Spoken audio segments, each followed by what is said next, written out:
Hi, my name is Janis. I'm from Germany. I love Edison Format, and I was wondering two things. First off, I was wondering which are the best types in Edison Format, and I wanted to start with plants. Let's see how good plants are in Edison if you just go for these pure plant-based strategies and synergies. And the second question was, how good are these attributes to turn them against your opponent? Like, if you call plants, for example, with DNA surgery, do we have specific cards that get really good if your opponent's cards are plants? So let's have a look at that as well. So starting with the plants in general, if we have a look at the monsters that are plant type, Botanical Girl is a good searcher, Amaryllis, there's a strategy. I'm not going too much into detail on these cards, why they are good, because I assume most people watching this video are familiar with the basics of Edison. If you have any questions about these cards, leave your questions in the comments and I will answer. Up until this point, I've probably answered every comment that I've gotten. So yeah, leave a comment, leave a question, I'll answer it. Mystic Tomato, another obvious good plant. Cactus Fighter, there is a funny OTK with this, but it's not really worth building around. Like, I tried to break this for so long, but I wasn't able to. I will show you the Cactus Fighter deck in the future, so subscribe if you want to see that and don't want to miss it. Hedgeguard, you don't really, this basically never hits the field, but it's more of a hand trap. Lone Fire Blossom, one of the best normal summons in the game. Special summons every plant from your deck, which is crazy good. Cookie Miro, it's just, it's kind of the baseline. Lord Poison, I think, is a bit underrated, can revive any plant from graveyard. Cactus Bouncer, in dedicated plant strategies, this is a really strong floodgate. Botanical Lion is just a good beat stick. Dandelion, you know the drill. That wasn't even on purpose, but yeah. Drill Warrior decks, for those of you who don't know. Titanial, one of the best normal summon. I mean, it gets special summoned by Lone Fire, but if you want to just normal summon, or not a synchro monster, or not a fusion monster, not something from the extra deck, that's one of the best boss monsters you've got. Dark Verger is in pure plant strategies with tuners. Could work, but the tuners, Networks, and wait, there's the Copley plant. They are not that good. And then for synchros, I think this is the only real plant synchro, which needs a non-tuner plant type monster. And the effect, it's decent, but I think it's too slow. Like, usually you want to do something with your synchros on your turn and not wait until your opponent does stuff. So yeah, overall there are some pretty bonkers cards in here, like Amaryllis, Dandy, then where is it, Titanial and Lone Fire. Let's not search everything here. So yeah, there are some pretty good plants, so that's starting strong. So let's move on to the support. For support, there's a lot of stuff going on where you give plant tokens to your opponent. And yeah, I'm not quite sure. I think there's synergy, like for example with Rose Tentacles, which gets an additional attack each turn for each plant type monster on your opponent's field. Then also if it destroys a plant monster, you deal some burn, but it's not enough.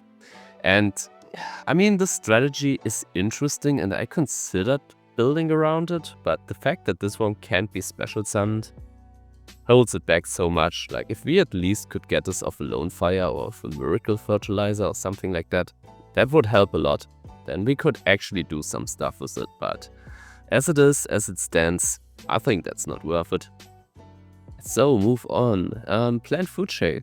I think this is the card that could be underrated. It just gives 500 attack to a plant type monster.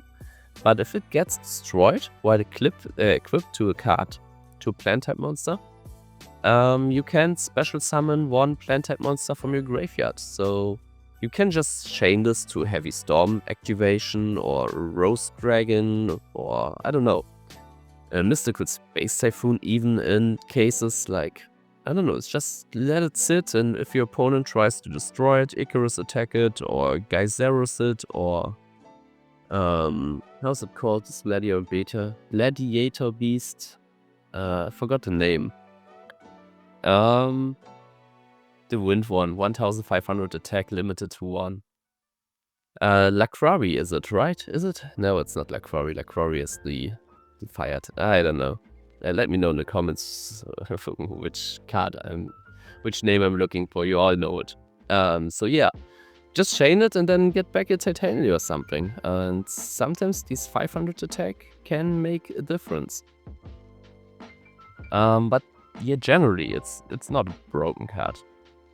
World Tree. I think this card is pretty good on pure plan strategies because 2 plans destroyed and you get to destroy any card on the field. 3, you get to survive, to revive any plan type from your graveyard. So yeah, that's pretty good.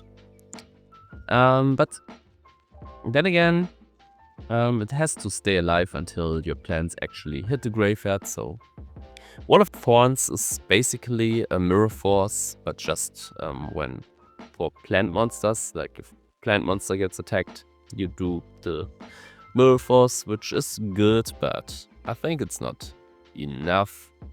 Maybe. Yeah, I think this you shouldn't be able to activate this if you have a set monster. So, I mean, it is still a mirror force effect, so that's not bad. Super Solar Nutrients gets you another plant from the deck, but there's some restriction here. Can be worth it, but doesn't have to be. Then we also have Spiritual Forest, which I find interesting, but probably not good enough either. Like if you have, I don't know, your opponent they basically need 2 attacks for 1 monster, so if you want to stall out a bit, that could be helpful. Polynosis is just Solemn Judgment, but you need a plant monster. And I think this is pretty good. This is pretty good in plant-based strategies. Overdoom Line, I mean, there are quite a few effects with special summonings, plants from your graveyard, and then they all get 1000 attack, but this card destroys itself, so not good enough in my opinion. Then we also have a broken card in Mark of the Rose, just steal 1 monster. It's like Brain Control, but bad. Is it better? Maybe it's not better because you can stop it with Mystical Space Typhoon or Dust Tornado. But yeah, then again, you cannot get the opposing monster, even if you can't do stuff with this, like tributing it or synchro summoning with it. You will get it back next turn as well, so there's some upside, but probably BrainCon is... I mean, yeah, this also obviously has the restriction that you need to play plans, but I would still say that BrainCon is a bit better because it can't be disrupted that easily. Another card that can be disrupted but is really good if it doesn't get disrupted is Miracle Fertilizer. It usually just gets Lone Fire and then you tribute it, so it's a one-time use in that case, but it's better than getting your Titanial directly and then they destroy Miracle Fertilizer and you lose your Titanial as well. Giga Plant, okay, there's another plant, which, yeah, Giga-wise is a good deck in Edison, so Giga Plant obviously good. Torn of Malice, this is one of the more awkward cards. Funnily enough, you can also equip a Black Rose Dragon with it, or a plant type monster. Gains 600 attack, then you also gain piercing damage, but your opponent's monsters are not destroyed by the battle, and if you attack something, it loses 680k and death, so that can help sometimes to hit over stuff, but I don't even know. I mean, Thorn of Malice plus, where was the Rose Tentacles, and then you do stuff like Bamboo Scrap or other cards, which gives them plants. I think the theory here is that that's pretty scary and can lead to very big damage turns, maybe even OTKs, but it's so convoluted to set up and so easy to disrupt that I don't think it's worth it. Raging Mad Plants. This one is an interesting card as well. Yeah, all plant type monsters gain 300 attack for each plant type in your graveyard, and then they all get destroyed at the end of the turn. So a lot like limiter removal, but the attack doesn't get doubled. You just get the 300 attack. But with 5 plant types in your graveyard, if you do stuff, I don't know, if you set up your field with, for example, how's it called? Black Rose Garden, and you got a lot of tokens, plant tokens, and then you maybe left 5 plants in the graveyard and you have got 4 monsters on the field. That's 6,000 damage from this alone. So I think there is something to be considered with Raging Mad Plants. I tried to make it work a bit, but ultimately it felt too inconsistent, because if you draw this early and the graveyard doesn't set up, it's dead, and then you also need some backup that your big push doesn't get interrupted, and so it's too convoluted. Arcane Archer of the Forest is a warrior which interacts with plants. You can tribute 1 plant monster and then destroy 1 spell or trap, and also this one cannot be attacked when you have plant monsters, so it could be a side deck choice in plant decks, because plants usually they generate tokens as well, and then you can just tribute them off to destroy your opponent's back row. So Arcane Archer of the Forest could be a niche tech. Violet Witch is basically the same as the Botanical Girl, with the difference that it needs to be destroyed by battle. But then you get a plant type monster with 1500 or less defense, not just 1000, so there's some upside. It's not a plant itself, so it's a bit awkward. Sometimes if you want to play Solidarity, for example. And yeah, Freya. Okay, now we get into the one interaction. Maybe not the only. Like I told you in the beginning, I wanted to think about what you can do with DNA surgery, and DNA surgery, call plants and then use Fragrance Storm on them. That's an interaction. And so yeah, you basically get a 3+1 with the destruction on your opponent, because you draw 1 card, and if you draw a plant you even get a +2. So Fragrance Storm in that case is a really, really scary card. So that's a really good payoff for turning your opponent's monsters into plants. There's actually even a second card that can turn your opponent's cards into plants, but only during your turn. And this one also, just like the... where was it? Like the plant food chain, if it gets destroyed while face up, you can draw a card, so you can chain it to Space Typhoon, Heavy Storm or stuff like that, and it will just replace itself. So yeah, Ivy Shackles can help out with that strategy. Unfortunately, Fragrance Storm is kind of the only card that can interact with it. There is, like, with Black Garden, you turn your opponent's cards into plants as well. Sometimes you can use the second, like the destruction effect of Black Garden. I don't know if they have a Monarch and you have a, how's it called? Giga Plant in graveyard, you could use Black Garden to destroy it and then get it back, stuff like that.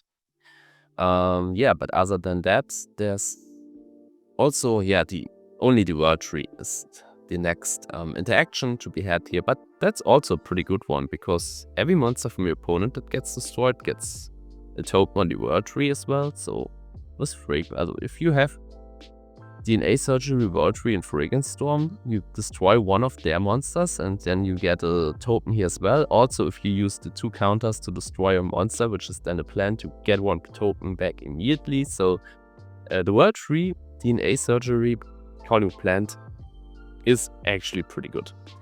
Okay, so let's come to result. How good are plants, and how good is plant with DNA Surgery? So plants, I would say plants are S tier, because in Edison, what else is there which has so much synergy, which is based on the typing alone? Yeah, I don't want to spoiler because this will not be the only one in S tier, but we're starting so strong with plants. Yeah, like you saw, there are plant-based strategies in Edison, and Amaryllis, Titanial, Lonefire, these cards alone, Dandelion, they make it worth it to play plant-based strategies. Okay, with DNA Surgery, Fragrance Storm, the World Tree, Ivy Shackles, a little bit. But yeah, and then also was, okay, I forgot the Rose Tentacles. This one also profits of your opponent's card becoming plants. So yeah, there are some synergies, but I think generally, like, even though Fragrance Storm is so good, I can't really put it above B tier, I would say, because yeah, I don't know. As DNA Surgery, you also profit of your own monsters becoming plants as well. But yeah, I think there weren't, like, yeah, there were some interactions. Like, if you go for tokens and then you can use them with Titanial or with Lonefire, tribute them to special summon something. I mean, Polynosis is another card that uses your plant type, so I would say probably I should give it A. Because Fragrance Storm is so good, and then you also profit of your own monsters becoming plants. Like, you can do quite a bunch of stuff. So yeah, maybe A tier. Maybe I bump this down later, but I think I would start with an A tier. Let me know in the comments if I missed something. Are there any other interactions of DNA Surgery and plants? Any other synergies that you can think of? And have I missed any other good cards that interact with plant types? Let me know in the comments. Subscribe if you want to see. Like, actually, spoiler alert, I built a plant type deck with DNA Surgery, and it is surprisingly good. So yeah, if you want to see that, subscribe so you don't miss it. Leave a like, helps a lot with the algorithm, and yeah, see you in the next one. Bye.